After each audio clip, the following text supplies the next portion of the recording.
I really think gender activists and gender activism is done in a wrong way today.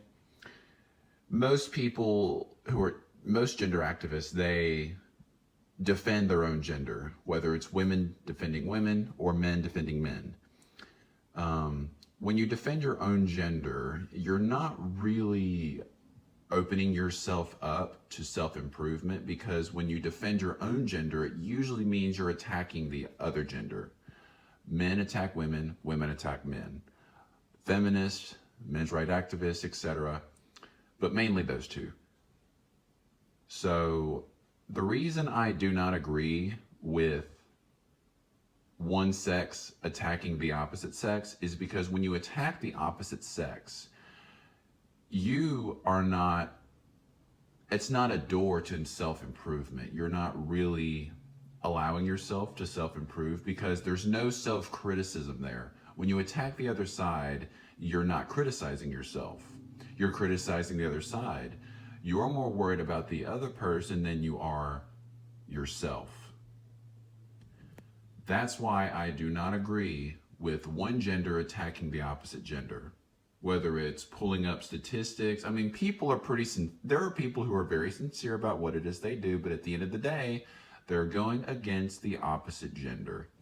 And I do not agree with that, because like I said, there's no self-improvement to be made here if you're focusing on the other person, if you're focusing on the other side. If you focus on your own side, and your own side including yourself, then you can improve. You say, okay, well, I'm a woman, I can change this, I can change that. I'm a man, I can change this, I can change that. But when you attack the other side, then there's no self-improvement to be made. Everyone's just attacking each other. And when you attack the other side, there's no self-criticism. And if there's no self-criticism, there's little self-awareness, and if there's a little self-awareness, then self-improvement is slim to none.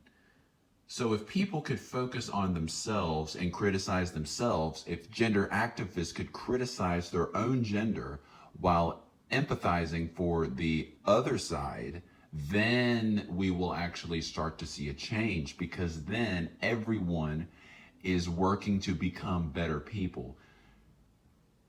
Because when you try to change someone, there will always be that tripping stone of whether or not they want it or not, because they have to want it for themselves first. But when you criticize yourself and you want it for yourself, then self-improvement is going to happen.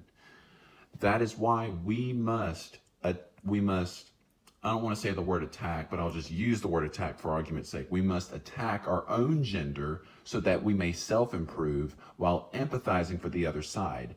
Men need to attack men and empathize for women, and women need to attack women and empathize for men. For example, let's say a man. Men have this, men have that, we need to change this, we need to change that. And I'm a man myself, so I'm going to start changing that. Or another example, as a woman, we women, we do this to men, we do that to men, we're like this, we're like that. And since I'm a woman, I'm going to start changing that. You see how that works?